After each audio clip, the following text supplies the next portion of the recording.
देखिए, लगातार हर राज्य में बजट सत्र चल रहा है। विधानसभा से तरह तरह के विवादित बयान भी आते रहते हैं। कुछ रोचक तथ्य होते हैं तो कुछ काफी चौंका देने वाले तथ्य भी निकलकर सामने आते हैं। अब हैदराबाद की बात कर लेते हैं। विधानसभा सत्र पर चर्चा की जा रही थी और AIMIM के विधायक जो हैं अकबरुद्दीन ओवैसी, ये भी आपको बता दें कि वो असदुद्दीन ओवैसी के छोटे भाई हैं, वो खड़े होते हैं, चर्चा करते हैं। चर्चा किस पर करते हैं? चर्चा करते हैं मंदिर को लेकर। कहते हैं कि महाकाली का मंदिर उनके लिए बहुत मायने रखता है और इसीलिए वो चाहते हैं कि मंदिर को बनाने के लिए, सजाने संवारने के लिए, उसका एक बार फिर से पुनर्जीर्णोद्धार करने के लिए उन्हें 20 करोड़ का फंड चाहिए। साथ ही साथ महावीर जयंती को वो एक छुट्टी के तौर पर मनाने की भी बात रख रहे थे। उन्होंने ऐसा कहा और हैदराबाद के सीएम यानी कि तेलंगाना के सीएम जो है, उन्होंने साफ तौर पर रेवंत रेड्डी ने कह दिया कि ये रहे 20 करोड़ रुपए, आप मंदिर बनवाइए, जैसा चाहते हैं वैसा कीजिए। अब सवाल ये उठता है कि आखिर मंशा अकबरुद्दीन ओवैसी किसको लेकर कितनी पाक साफ थी, किस तरह के मायने इसके निकाले जा रहे हैं, ये चर्चा का विषय है। और चर्चा के लिए हमारे साथ हरीश जी हैं, भास्कर जी हैं, शालू है और निवेदिता भी हैं। शुरुआत भास्कर जी आपसे करती हूँ, क्या मायने नजर आ रहे हैं? पहले महावीर जयंती की बात और उसके बाद 20 करोड़ मंदिर के लिए तुरंत दान। आप एक चीज देख रही हैं, सनातन पुनर्जागरण काल है। हाँ। महाकुंभ में 65 करोड़ लोग आते हैं और उसका असर अब दिखने लगा है पूरे देश पर। हाँ। ये वही अकबरुद्दीन है जो ये भाषण देते हैं, सिर्फ 15 मिनट दे दीजिए हमें।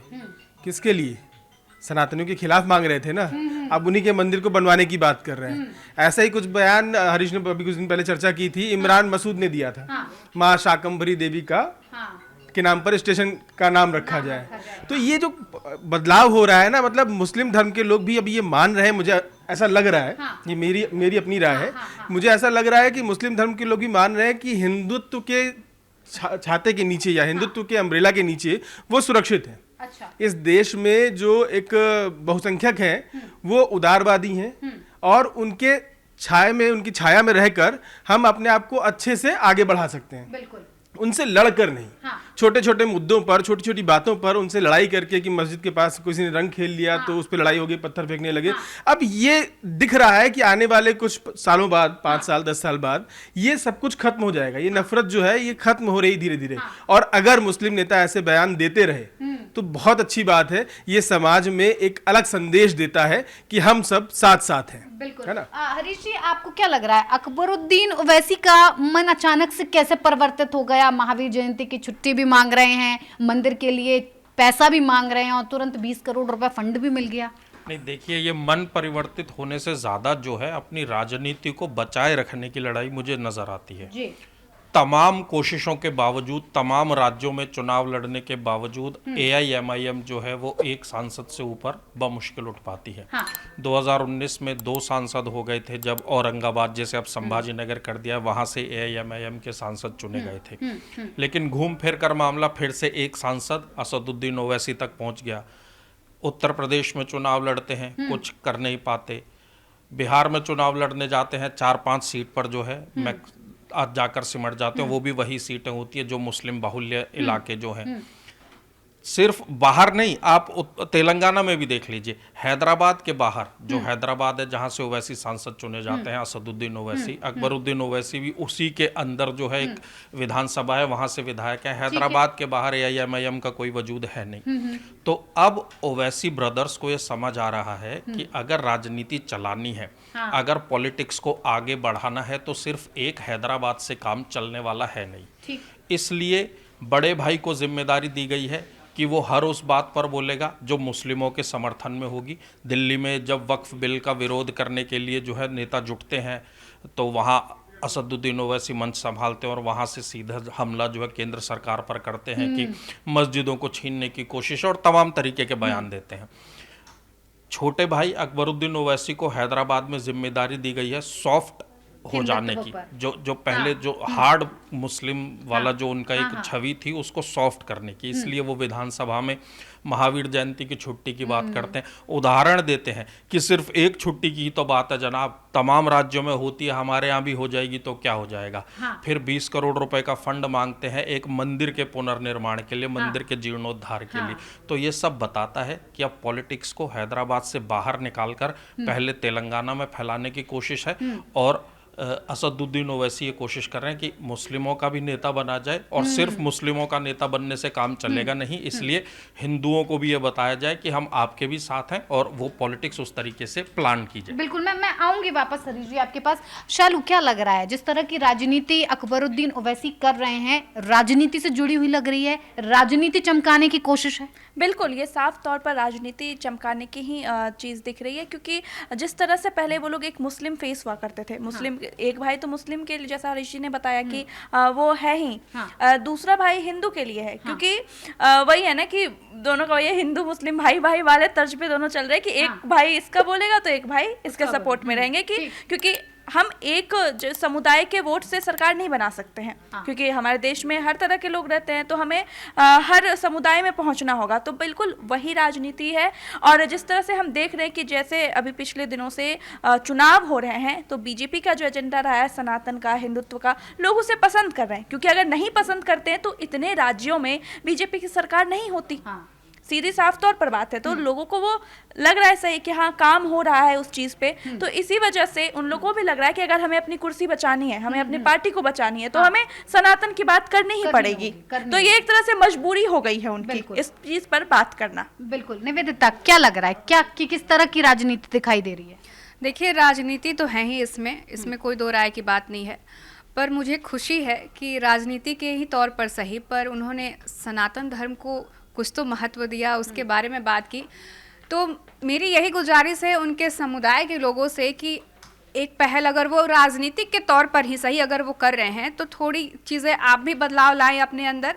और सनातन धर्म जो है बहुत ही पवित्र माना जाता है, मतलब इसके बारे में जितनी बातें की जाए, कहा जाए, वो बहुत कम है। इतने शब्द किसी के पास नहीं है जो इस धर्म के ऊपर ज्यादा बोल पाए। बिल्कुल बिल्कुल। हरीश जी हमारे साथ है। हरीश जी, क्या लग रहा है? देखिए, असदुद्दीन ओवैसी की पार्टी AIMIM, सर्वे सर्वा असदुद्दीन ओवैसी, बाद में तमाम नेता उसमें जुड़ जाते हैं, जैसे कि विधायक अकबरुद्दीन ओवैसी, उनके छोटे भाई जुड़ गए हैं।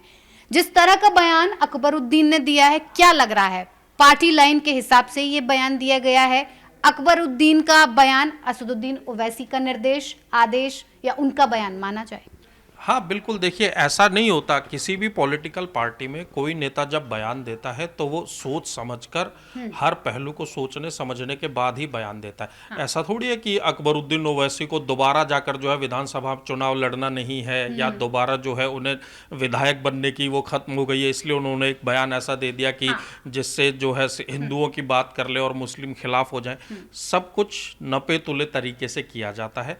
उन्हें पता है कि जो उनके वोटर्स हैं, जो मुस्लिम वोट जो उनका माना जाता है, वो तो उनके साथ रहेगा ही। हाँ। लेकिन कोशिश है उस हिंदू वोट को जोड़ने की। देखिए पिछला जो लोकसभा का चुनाव हुआ 2024 में, AIMIM ने हैदराबाद की सीट जीती जरूर, लेकिन बीजेपी ने वहां पर कड़ी टक्कर दी थी उन्हें।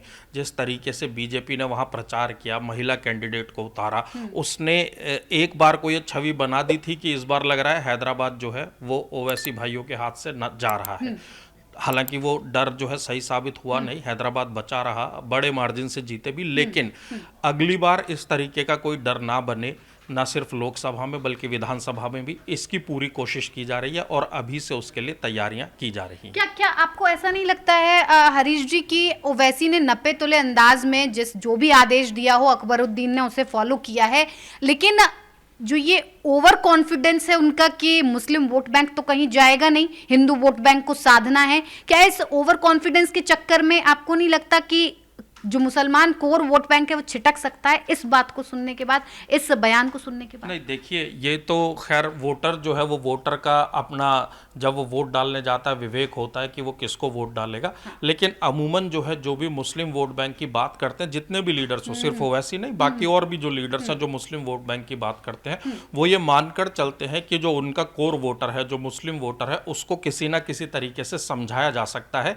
जब उनके साथ जाएंगे, उनके बीच में बैठेंगे, कुछ बातें बोलेंगे तो उसको मैनेज किया जा सकता है। लेकिन ऐसे जो राजनेता होते हैं उन्हें हमेशा परेशानी होती है हिंदू वोटों को या दूसरे धर्म के जुटाने में। वोटर्स को जोड़ने के लिए। तो इस तरीके के बयानों से कोशिश यही की गई। और जैसा आप कह रही हैं कि हो सकता है कुछ मुस्लिम वोट जो हैं वो जो है इधर उधर हों भी, लेकिन कोशिश यही होगी ओवैसी भाइयों की कि जो भी मुस्लिम वोट अगर थोड़ा सा खिसकते भी हैं तो जो हिंदू या दूसरे धर्म के वोट मिलेंगे उससे इसकी भरपाई की जाए। और मेरे हिसाब से ये एक पॉलिटिकल गेम है, पॉलिटिकल गिमिक चला है अकबरुद्दीन ओवैसी ने विधानसभा में, और रेवंत रेड्डी ने उनकी बात को तुरंत स्वीकार करके ये भी बताने की कोशिश किया कि हम भी हिंदुओं के साथ हैं, हम भी चाहते हैं कि उनके मंदिरों का जीर्णोद्धार हो। मेरी जो छवि है वो छवि नहीं है जो केंद्र में आला कमान कांग्रेस का बैठकर बनाने की कोशिश करता है। उन्होंने ये मैसेज देने की कोशिश किया कि मेरी छवि सनातनी वाली ही है। बिल्कुल। तो देखिए, अकबरुद्दीन शेर तो रेवंत रेड्डी भी पीछे नहीं रहे, तुम शेर तो मैं सवा शेर, और इस तरह की राजनीति कुछ ऐसी ही विधानसभा चर्चा के दौरान हमें देखने को मिली है। अकबरुद्दीन ओवैसी का जो बयान है सोची समझी रणनीति का हिस्सा बताया जा रहा है, क्योंकि असदुद्दीन ओवैसी और अकबरुद्दीन ये समझ चुके हैं कि कहीं ना कहीं अब उनकी जो राजनीति है वो हैदराबाद तक सीमित नहीं रहनी चाहिए। उन्हें अगर आगे बढ़ना है तो हिंदू वोट बैंक को भी साधना होगा, और ये बयान उसी का एक नतीजा है। फिलहाल आप बने रहिए न्यूज कॉरिडोर्स के साथ। नमस्कार। न्यूज कॉरिडोर्स आप हमें YouTube पर, Instagram पर, X पर और Facebook पर फॉलो कर सकते हैं।